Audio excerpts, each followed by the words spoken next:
चार डॉक्टरों के खिलाफ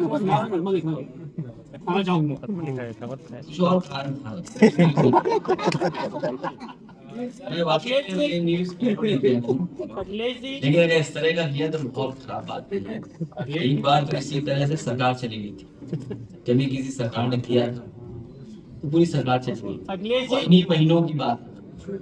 विधानसभा में इस बार जो बजट पेश किया गया था उसमें इस बार जो विधानसभा में बजट पेश किया गया था उसमें 400 करोड़ का जिक्र किया गया था शिक्षा को लेकर। जो हाई स्कूल और इंटर में जो पासिंग वाले जो बच्चे होंगे उनके लिए तमाम तरह के प्रलोभन उसमें दिए गए थे। उसमें हमें इस विषय में अभी कोई जानकारी तक नहीं है, जबकि सदन में 400 करोड़ रुपए का बजट जो है वो कहा गया था कि इसके लिए दिया गया है। अभी मैं उस दिन पढ़ रहा था, दुनिया के आंकड़े आए थे कि दुनिया में कितने बच्चों को प्राइमरी एजुकेशन नहीं मिल पा रही है। लगभग 7 करोड़ बच्चे हैं, 7 करोड़ से ज्यादा बच्चे। तो अगर दुनिया का आंकड़ा ये कहता है कि 7 करोड़ से ज्यादा बच्चे जिनको प्राइमरी एजुकेशन नहीं मिल पा रही है, तो हमारे देश का आंकड़ा सबसे आगे होगा। और जो हालात उत्तर प्रदेश में हम लोग देख रहे हैं, जितने भी प्राइमरी स्कूल हैं उनमें बच्चे जा ही नहीं रह पाए और लगातार संख्या कम हो रही है। और सरकार पिछले 8 साल से यही साजिश कर रही है कि गरीबों के बच्चे प्राइमरी स्कूल में न जाएं, इसीलिए उसके स्टैंडर्ड गिरा रहे हैं। और जो सुविधाएं देने की बात विधानसभा में बजट के माध्यम से कहते हैं, लेकिन जमीन पर नहीं पहुंचाते। ये तो प्राइमरी एजुकेशन हो गया। फिर उसके ऊपर की पढ़ाई देख लो आप, इंटरमीडिएट की, आप पता करो स्कूलों की हालत क्या है। सब स्कूल प्राइम लैंड में है, प्राइम जगह पर है। कुछ अंग्रेजों के जमाने के बने हुए हैं, कुछ बाद में बने हैं। सरकार साजिश कर रही है, जैसे प्राइमरी स्कूल बंद कर दिए उन्हें बेचने की तैयारी है। इसी तरह मैं आपसे कहना चाहता हूं, इंटरमीडिएट स्कूलों की जमीन पर नजर भारतीय जनता पार्टी की है।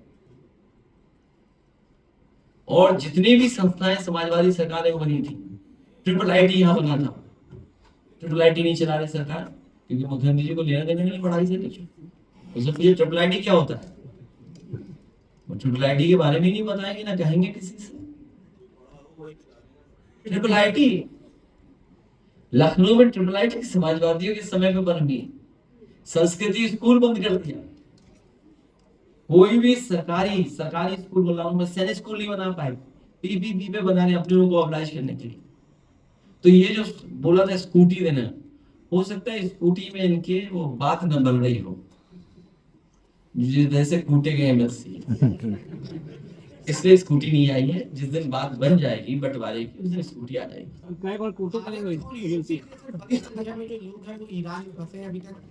मेरी सरकार से कल भी अपील थी, आज फिर मैं अपील करता हूँ कि जो छात्र और जो नौकरी करने वाले लोग, जो मजदूर या रोजगार के लिए वहां गए हैं, जिस जगह भी वॉर हो रहा है और उस क्षेत्र में अगर फंसे हुए हैं, तो भारत सरकार की जिम्मेदारी बनती है कि उनको लेकर के आए। और नहीं तो प्रधानमंत्री उधर ही बगल में गए हुए हैं, किसी एयरपोर्ट पे उतर जाए, सबको लेते हैं। और आप सोचिए, अहमदाबाद में जो एक्सीडेंट हुआ है, अभी तक किसी का इस्तीफा नहीं हुआ। ये जो कुछ हुआ है, सोचो एक पल वो जीवित थे और दूसरे पल वो नहीं जीवित। इतने सेकंडों में, कम सेकंड में जीवन खो दिया लोगों ने। उनके परिवार के सदस्य चले गए। और जहां पर एयरक्राफ्ट गिरा, वहां पर न जाने कितने डॉक्टर और उनके परिवार के सदस्यों ने जान चली गई। उन्होंने अपने परिवार के लोग खो दिया। उनका तो नाम ही नहीं आ रहा था। इसलिए आप सोचिए, वो आंकड़े भी छुपा, हम पुलवामा में इस्तीफा नहीं मांग रहे थे, पहलगांव में इस्तीफा नहीं मांग, लेकिन कम से कम सरकार को और जो जिम्मेदार लोग हैं उनको अपने पद से इस्तीफा दे देना चाहिए। उनका कहना है कि एक्सीडेंट है, अमित शाह जी कह रहे हैं। मैं ये नहीं जानता हूं कि कौन क्या कह रहा है, लेकिन ये कोई इतना सेफ एयरक्राफ्ट जिसको माना गया, दुनिया माना, हम उस बहस में नहीं उलझना चाहते, लेकिन जिम्मेदारी सरकार की बनती है। बहुत सी बातें कही जा रही हैं कि जब से प्राइवेटाइज हो रहा है तब से चीजें लोगों को हटाया जा रहा, अपने लोगों को नौकरी दी जा रही थी। कहीं कोई ये वजह तो नहीं थी कि अपने लोगों को नौकरी देने की वजह से इनकॉम्पिटेंट लोगों को वहां बैठा दिया गया। ये कोई सामान्य इशू नहीं है। सोचिए, हम और आप विजुअल देखते हैं, हवाई जहाज नहीं बैठ सकते हम, जहां दिन रात हम लोग चलते थे। सोचिए कितना अनसेफ, मतलब कितनी पैदा कर दी उन्होंने, शंकाएं कितनी पैदा कर दी, आशंकाएं पैदा कर दी। इंडिया गठबंधन लड़ेगा चुनाव, अरे वैसे काम बहुत रुकी है वीटो मिला के। और वो इसलिए है तो क्या अब मुझे नहीं पता कौन है, लेकिन मुझे जानकारी मिली है कि एक एमएलसी साहब को जमीन और लेन देन और बंटवारे को लेकर उतरे गए हैं। सर, काम का सीजन चल रहा है। मलियाबाद में समाजवादी पार्टी की सरकार में बनी मंडी अभी तक चालू नहीं हुई। किसान लगातार हम लोग क्षेत्र में कवरेज करने गए थे, किसान कह रहे हैं अपने जी सवाल पूछिए कि सरकार से कब करेंगे, मंडी कब चालू होगी। ये सरकार मंडी में चलाएगी, ये सरकार आपको ऑर्गेनिक वाइन पिलाएगी, आम की, जामुन की या और ऑर्गेनिक चीजों की। सुना है मैंने, किसी अखबार में केवल हेडलाइन पढ़ी थी, पूरा अंदर से नहीं पढ़ा था मैंने। सुना है कि आम नहीं, सरकार आम पे ध्यान नहीं देगी, अब वाइन पे ध्यान देगी। मंडी में सर फिक्स रहेगी ना। जाम की समस्या, मंडी वहाँ नहीं चली, इससे जाम की समस्या बहुत ज्यादा हो रही है। वो बहुत ही मॉडर्न आम के लिए मंडी बनी थी, एयर कंडीशन थी, और जाम न लगी उसके लिए वहां पर ट्रक कैसे खड़े होंगे, लोडिंग अनलोडिंग कैसे होगी, जो लोग मंडी में किसान या और लोग आएंगे मजदूर, उनके लिए कहाँ वॉशरूम होना है, कहाँ चाय पियेंगे, कहाँ नाश्ता करेंगे, उन तमाम सुविधाओं के साथ एक मॉडर्न एयर कंडीशन मंडी बनाई गई थी आम के लिए। लेकिन ये सरकार कारोबार, रोजगार, उस पर ध्यान नहीं देती, क्योंकि कारोबार हमें जोड़ता है, उद्योग हमें जोड़ते हैं, इसलिए उद्योग और कारोबार इनके एजेंडे में नहीं है, नौकरी इनके एजेंडे में नहीं है, इनके एजेंडे में महंगाई है, इनके एजेंडे में भ्रष्टाचार है, इनके एजेंडे में अन्याय करना है, लोगों को डराना है, इनके एजेंडे में अगर आपने सच बोल दिया तो पुलिस भेज देंगे आपके पास। सर 2027 के चुनाव में अगर उनकी आय नियमित नहीं है तो भविष्य के बारे में वो कैसे सोचे, भविष्य के बारे में भी कोई योजना नहीं बना पा रहे। बिचौलियों द्वारा लगातार उनका शोषण हो रहा है और इनके कमाई का बड़े पैमाने पर हिस्सा बिचौलियों के हाथ में चला जाता है, और वो हमारे बुनकरों के हाथ में या कारीगरों के हाथ में या पटवारी समाज के हाथ से, उनके हाथ से छिन जाता है। बुनकरों के पास अक्सर पूंजी की कमी होती है, जिससे काम कारोबार बढ़ा नहीं पाते। अगर उनके पास पूंजी हो या इंस्टीट्यूशंस जो हैं, फाइनेंशियल इंस्टीट्यूशंस हैं, उनको सपोर्ट करें तो कारोबार उनका और बड़े पैमाने से बढ़ सकता है। बुनकरों को अपने बनाए कपड़ों के लिए बाजार की अनिश्चितता का सामना करना पड़ता है, जिससे उनकी खरीद फरोख्त और आमदनी पर बुरा असर पड़ता है। जो हम लोगों ने सेंटर्स भी बनाए थे या सरकार की जो संस्थाएं भी हैं, वो उतना सहयोग मदद नहीं कर पा रही जितना उन्हें करना चाहिए, जिसकी वजह से उनकी आर्थिक स्थिति का बहुत तरक्की और खुशहाली की ओर नहीं जा पा रही। आर्थिक समस्याओं का समाधान करने के लिए सरकार और अन्य संगठनों को बुनकरों के लिए विशेष योजनाएं और कार्यक्रम चलाने होंगे, जैसे कि वित्तीय सहायता, प्रशिक्षण और बाजार तक पहुंच प्रदान करना पड़ेगा। बाजार तक कैसे पहुंचे? वहीं जहां वो मेहनत करते हैं और अपना कारोबार चलाते हैं, उनके स्वास्थ्य को लेकर भी कई समस्याएं आती हैं, जिसका उन्हें सामना करना पड़ता है। स्वास्थ्य समस्याएं, बुनकरों को लंबे समय तक बैठकर के काम करने से स्वास्थ्य समस्याएं आती हैं। लंबे समय तक एक ही पोजीशन में बैठकर काम करने से पीठ और गर्दन में दर्द आता है। बुनकरों की आंखों की समस्या, जैसे कि आंखों में तनाव, धुंधलापन और आंखों की रोशनी कम होना होता है। धूल और रेशों के कणों के कारण उनको सांस लेने की समस्या, अस्थमा जैसी समस्या, बीमारी, ब्रोंकाइटिस की बीमारी का सामना करना पड़ता है बड़े पैमाने पर लोगों को। और क्योंकि लगातार धूल और रेशम के कणों के बीच में रहते हैं, तो मांसपेशियों में दर्द और थकान होती है। खासकर हाथ और कंधों पर बड़े पैमाने पर उन्हें नुकसान होता है, तो उनकी ये जो स्वास्थ्य की समस्या है वो भी दिखाई देती है। वहीं यहाँ हमारा सब कुछ बदल रहा है, बाजार बदल गया, बाजार में तरीके बदल गए। अभी कुछ दिन पहले एक बहुत ही बड़े चैनल में मैं देख रहा था कि एक देश जो अपनी फैशन डिजाइन उसके कारोबार में दुनिया में सबसे ज्यादा उसका नाम, फ्रांस जैसे देश में जो डिजाइन है, जो उनकी अपनी फैब्रिक पे जो उनका कमांड है, कंट्रोल है, और उनमें जो फैशन और डिजाइन के लिए जो काम होता है, शायद दुनिया में उनसे बेहतर काम नहीं हो पाता उस देश से। उनके सामने भी संकट है चीन जैसे देश। तो जो हमारे प्रदेश के, देश के कारोबार करने वाले लोग हैं, जब समय समय पर हम स्वदेशी की बात सुनते हैं, और कई राजनीतिक दल जो अपने आप को नेशनलिस्ट बोलते हैं, कुछ दिन पहले स्वदेशी नारा देते थे, हमारे बाजार को पूरा विदेशियों से कब्जा करा करके एफडीआई के बहाने, इन्वेस्टमेंट के बहाने, या उन विदेशी कंपनियों को बाजार देने के लिए पॉलिसी बना करके उनको खास इंसेंटिव और टैक्सेस में छूट दे करके जब पूरा बाजार उनके हाथ में चला गया, कब्जा हो गया, तो फिर वही संस्थाएं, वही पॉलिटिकल सोच के लोग फिर स्वदेशी की बात करने लगे। इसलिए हमें जरूरत है कि प्रशिक्षण, तकनीकी समस्याओं का समाधान हो। बुनकरों के नए डिजाइन और तकनीक के बारे में जानकारी नहीं होती है, जिससे वो अपने प्रोडक्ट्स को आधुनिक नहीं बना पाते। इसलिए समय समय पर ट्रेनिंग है, सरकार को ट्रेनिंग का काम करना चाहिए। मुझे याद है समाजवादी सरकार में अर्मेस जैसी सबसे बड़ी कंपनी दुनिया की, जो फैशन और डिजाइन में है, जो लग्जरी डिजाइन में है, उसके कारीगरों को ट्रेनिंग देने की इंस्टीट्यूशन और ट्रेनिंग कराने की इंस्टीट्यूट बनाई गई। सरकार गई तो वो भी बंद हो गई। बुनकरों को नए डिजाइन, टेक्नोलॉजी और बाजार की मांग के अनुसार प्रशिक्षण मिलना चाहिए। पुरानी तकनीक का उपयोग करते हैं, जिससे उनकी उत्पादकता और गुणवत्ता प्रभावित होती है।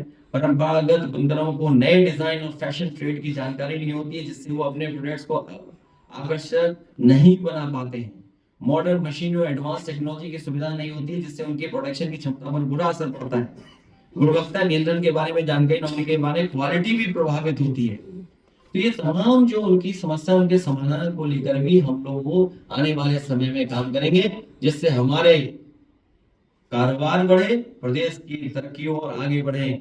जब हमारे प्रदेश की आर्थिक स्थिति बेहतर होगी तो बड़े पैमाने पे हम लोग रोजगार भी देने में कामयाब होंगे और नौकरी देने में भी कामयाब होंगे। बुनकरों को कच्चे माल की जो उनकी अवेलेबिलिटी नहीं है उसका सामना करना पड़ता है, जिससे उनका काम भी बड़े पैमाने पर प्रभावित होता है। कच्चे माल की क्वालिटी कम होने से बुनकरों के उत्पादों की क्वालिटी में भी प्रभावित होती है। जब रॉ मटेरियल अच्छा नहीं है, और सुनने में आ रहा है कि पड़ोसी देश वो भी रॉ मटेरियल में बड़े पैमाने पर कब्जा कर लिया।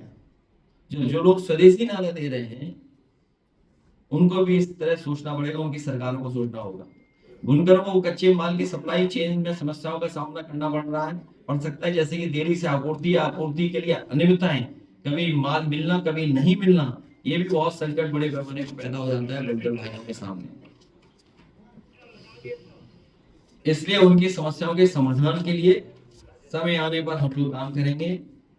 और इन बातों को मैं इसलिए बोल रहा हूँ कि हमारे मुख्यमंत्री की समस्या नहीं बात, बाजार की समस्या है। बुनकरों को अपने उत्पादों के लिए डायरेक्ट मार्केट नहीं मिल पाता। ये जो ऑनलाइन जो नया जमाना आ गया है, ऑनलाइन, इससे भी बड़े पैमाने पर नुकसान पहुंचा है। बुनकरों को अपने उत्पादों के लिए बाजार तक पहुंच नहीं मिल पाती है, जिससे उनकी बिक्री नहीं हो पाती है, और जो बिचौलिया होते हैं वो उसका लाभ उठाते हैं।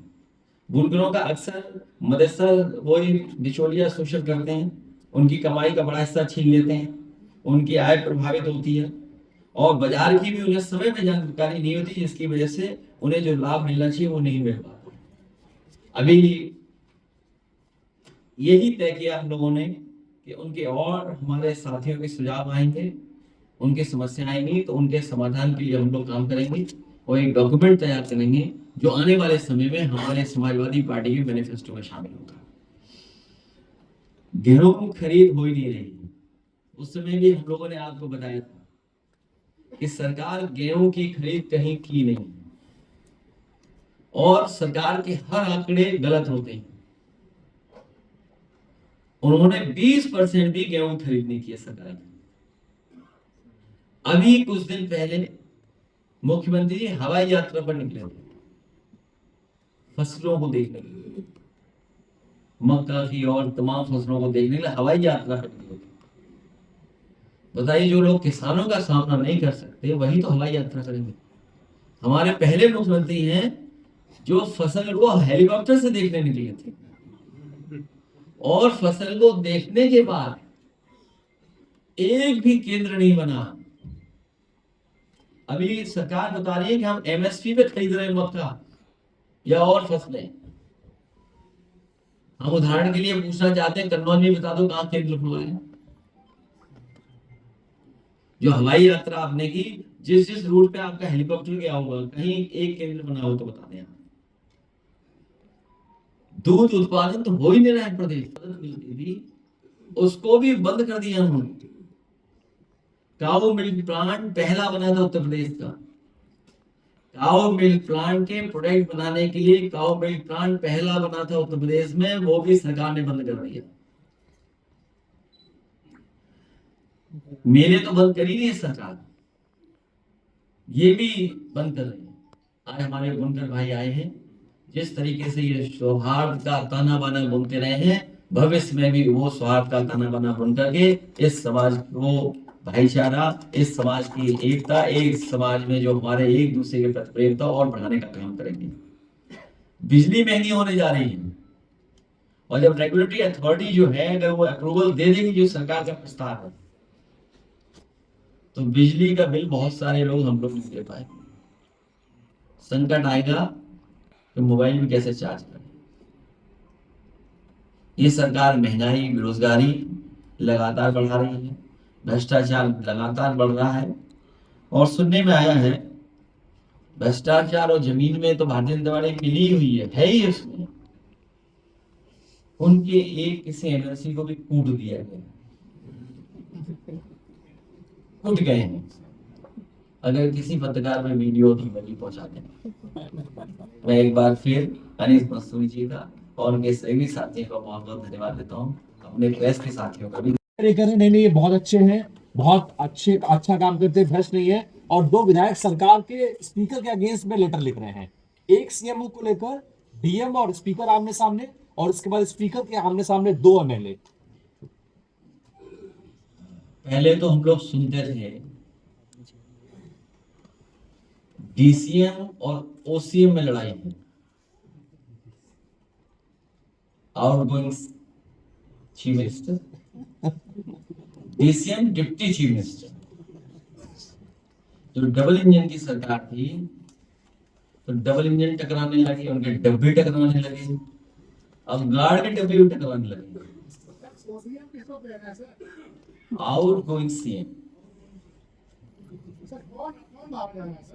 जो सीएम है वो बाहर जा रहे हैं, इसमें क्या है। आउटगोइंग सीएम अगले 2027 को हमने जवाब नहीं दिया उसके सीएम वाला। नहीं, वही जो इंजन टकरा रहे थे, डब्बे टकरा रहे थे, तो अब सब टकराएंगे, और उसी का परिणाम देखिए ना, कोई कूटा जा रहा है, कोई पीटा जा रहा है। कौशाम्बी जैसी जगह पर जहां पर 2 डिप्टी सीएम ने माहौल खराब कर दिया, किसी को न्याय नहीं मिलने दे रहे। ये जो है सरकार में बैठे लोग भी न्याय नहीं देने दे रहे। जिन्होंने संविधान की शपथ ली है, वो किसी भी पीड़ित परिवार को न्याय नहीं मिलने देना चाहते।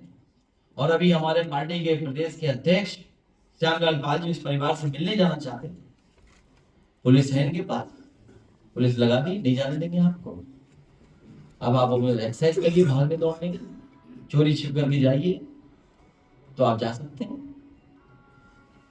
स्वास्थ्य मंत्री जी बोलते हैं कि प्रदेश में स्वास्थ्य जो व्यवस्था है वो बहुत बेहतर है, लेकिन वहीं महुआ जिला अस्पताल में जो है एक पेशेंट को जो है कोयले का घोल दिया गया और कहा गया कि यहाँ दवाई नहीं है। ये कोई नया ऐसा नहीं हो रहा है। सुल्तानपुर में दर्द या चोट किस पैर में थी, किस हाथ में, और लगा दिया किस हाथ में प्लास्टर। विधानसभा चुनाव तो कोई नई बात है?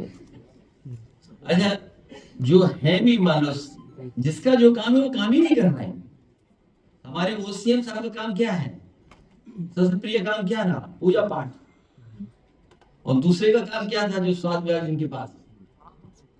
कभी हमारे हाथा वालों से पूछ लेना। विधानसभा चुनाव 2027 को लेकर जो इससे क्या उम्मीद करोगे? इंस्टीट्यूशन चलेंगे। आप सोचिए, रिजल्ट आ गया है, अभी नए बच्चे आएंगे एमबीबीएस, उनको एडमिशंस होंगे, नया बैच ऊपर पहुंच गया, मतलब पुराना बैच ऊपर पहुंच गया हुआ, नया बैच आएगा। आपके मेडिकल कॉलेज की स्थिति क्या है? क्या इंफ्रास्ट्रक्चर है? अगर मेडिकल कॉलेज में इंफ्रास्ट्रक्चर नहीं होगा, प्रोफेसर नहीं होंगे, पढ़ाने वाले लोग नहीं होंगे, तो हम कैसे डॉक्टर्स को तैयार करना है? और फिर यही होगा कि कोयले का घोल पीजिए, गलत इंजेक्शन लग गया, जान गई। आप कहोगे बाएं हाथ में प्लास्टर, वो दाएं हाथ में मार देंगे। और ये कोई पहली बार घटना नहीं हो रही है।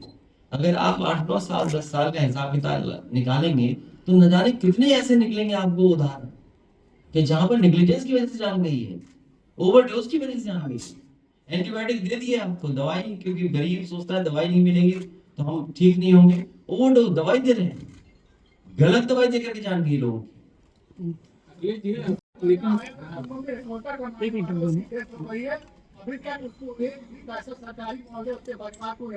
आप नाम भिजवा दो और कैश भिजवा देगी सरकार 5 लाख। अखिलेश जी, विधानसभा चुनाव मुआवजा नहीं मिलेगी, सरकार मुआवजा नहीं देगी, सरकार स्वीकार नहीं करेगी। विधानसभा चुनाव 2027 को लेकर इंडिया गठबंधन को लेकर आपको आपकी क्या योजना है? क्योंकि कांग्रेस सांसद जो है इमरान मसूद लगातार अपने बयानों में कह रहे हैं कि कांग्रेस को किसी बैसाखी की जरूरत नहीं, लगातार वो सपा पर तीखे हमले कर रहे हैं। देखिए, हमें किसी के बयान पर, हमें किसी ने पत्रकार साथी के ट्वीट पर या सोशल मीडिया लिखने पर आपसे या और हमें कोई लेना देना नहीं है। हमारा इंडिया गठबंधन इंटैक्ट है। जिनको जाना इंडिया गठबंधन चला जाए, गवर्नमेंट का कोई मुकाबला नहीं कर सकता। बीजेपी के घटिया प्रोपेगेंडा का कोई मुकाबला नहीं कर सकता। बीजेपी के पास इतना संसाधन है, किसी को बदनाम करने के लिए आप कल्पना नहीं, जिस फोटो से, जिस वीडियो से, जिस किसी और न्यूज से या फर्जी न्यूज बनाकर कितना बदनाम कर सकते हैं, कितना पर्सनल उसको डैमेज कर सकते हैं, उसकी तैयारी करते हैं लोग। अभी जब मैं आपसे मिल रहा हूँ, हालांकि मुझे नहीं पता ये साथी ये सवाल पूछेगा, एक बहुत बड़े महानगर से सुबह सुबह मुझे एक बहुत ही प्रतिष्ठित वैश्य समाज के उन्होंने व्हाट्सएप भेजा मुझे और कहा कि ये न्यूज देखिए, इस न्यूज में यह है कि केवल समाजवादी पार्टी मुस्लिम बेटियों को ही कन्यादान या मदद करेगी। तो मैंने कहा ये कहां से न्यूज चल रही है? तो उन्होंने कहा ये ग्रुप है। तो बहुत सी बात करने के बाद, उन्हें भरोसा दिलाने के बाद मैंने उनसे ये कहा कि ऐसा करिए, आप जो व्हाट्सएप ग्रुप से ये मैसेज आ रहे हैं उनका मुझे स्क्रीनशॉट भेज दिए, नंबर मत भेजिए। यकीन मानिए मेरे पास 3 स्क्रीनशॉट भेजे उसमें, और जो तीनों स्क्रीनशॉट में जो ग्रुप्स बने हुए व्हाट्सएप में, उसमें बने हुए बीजेपी /RSS, और उनसे आ रही है वो न्यूज। और मैं तो आपसे कहूंगा, शायद मुझे नहीं उन ग्रुप्स में जोड़ पाऊंगा या जुड़ पाऊंगा मैं, आप लोग तो सब जानते हैं बात। और कोई आपके पास बहुत कट्टर बीजेपी का समर्थक, उससे अपनी चाय पिला के या बर्गर खिला के या उससे दोस्ती बढ़ा करके एक बार उसके व्हाट्सएप ग्रुप देख लीजिए, आपको पूरी सच्चाई समझ आएगी। सर 2027 का चुनाव में पीडीए का फार्मूला कितना सफल रहेगा? और 2 शब्द सर जाति की जनगणना पर भी आपका विचार। पीडीए का ये फार्मूला नहीं है, ये पीडीए गठबंधन इमोशनल गठबंधन है, ये भावनात्मक गठबंधन है। जो पीड़ित है, दुखी है, जो अपमानित है वो पीडीए में। और आज मुझे खुशी है कि पीडीए में पसमानदा लोग भी हमारे साथ, और जाति जनगणना के पक्ष में हम लोग हैं। समाज की सही तस्वीर आए, जनगणना हो, कौन कितना गिरफ्त है वो आए। और याद कीजिए, हम लोग इसी जगह पर कहते थे और प्रेस में कहते थे, समाजवादियों की सरकार बनेगी तो 3 महीने में जाति जनगणना करा कर देखा। तो आज टेक्नोलॉजी है, आज संसाधन है, आज कम समय में चीजें हो सकती हैं, और उसके बाद बहुत सारी पॉलिसीज फ्रेम हो सकती हैं जिससे हम अपने गरीब और पिछड़े लोगों को, पीडीएस समाज के लोगों को उनका लाभ दे सकेंगे योजनाओं। अखिलेश जी, पंचायत चुनाव आ गए हैं, पंचायत चुनाव की क्या तैयारी है? हमारी पंचायत चुनाव में पूरी तैयारी है और हमारी पार्टी में हम लोग बैठक कर लेंगे। लेकिन बीजेपी रिसर्च कर रही है, सुनने में आया कोई बहुत बड़ा कंसल्टेंट हायर किया गया है। अभी लगभग 52,000 ग्राम पंचायतें हैं, वो सोच रहे बढ़ाएं कितनी जिससे कि हमारा वोट गड़बड़ हो जाए, कैसे तिगड़म करें, क्योंकि प्रधानी का चुनाव बड़ा टेक्निकल होता है और बड़ा जमीनी चुनाव होता है। तो ग्राम सभाएं बढ़ा करके या इधर उधर कर करके क्या उससे लाभ हो सकता है पॉलिटिकल, वो बूथ वाइज मैनेज करने की कोशिश कर रहे हैं। बूथ, ग्राम सभाएं आप मैपिंग कर रहे हैं, जाने क्या क्या एआई का इस्तेमाल कर रहे हैं। पंचायत चुनाव को देखते हुए वो अरे एआई का इस्तेमाल करें तो पता ही नहीं है क्या होता है। मतलब ये मोबाइल और एआई जानती थी। मैं कह रहा हूँ वो लोग जहाँ बूथ पे हमें वोट मिला है, किस ग्राम सभा में है, उसमें क्या ऐसा करें कि यहाँ पर समाजवादियों का वोट गड़बड़ा जाए, उसकी वो टेक्नोलॉजी से तैयारी कर रहे हैं। अभी तक तो कोई काम सही किया ही नहीं इन्होंने, तो इससे क्या उम्मीद करोगे आप? जो लोग सीसीटीवी में पकड़े जा रहे हैं, कैमरे में पकड़े जा रहे हैं। आप देखिए, निगेटिव बातें मत रखा करो, मैं चंडीगढ़ की बात कर रहा हूँ। आप नकारात्मक बातें मत रखिए। अखिलेश जी, बदायूं में सत्तर पटेल की जिलाधिकारी विरुद्ध पर मुख्यमंत्री के स्वजाति लोगों ने हत्या कर दी, 3 दिन हो गए, अभी आपराधिक दिन दहाड़े हत्या की है। मैं बदायूं में जो अन्याय हुआ है पटेल समाज के नौजवान के साथ, उसको न्याय मिलना चाहिए और जो दोषी उनके साथ गिरफ्तारी होनी चाहिए। और सरकार में कई जगह हमें देखने को मिल रहा है जो सरकार से गरीब लोग हैं, उनके लिए कानून व्यवस्था कुछ है ही नहीं, वो कानून व्यवस्था नहीं मानते, और उसी का परिणाम ये है कि देखो एमएलसी कूटे गए। तो अपने एवं अपने परिवार के बेहतर स्वास्थ्य के लिए परम मल्टी स्पेशलिटी हॉस्पिटल आइए, क्योंकि आपका जीवन अनमोल है। परम मल्टी स्पेशलिटी हॉस्पिटल, विजयंत खंड, गोमती नगर, लखनऊ।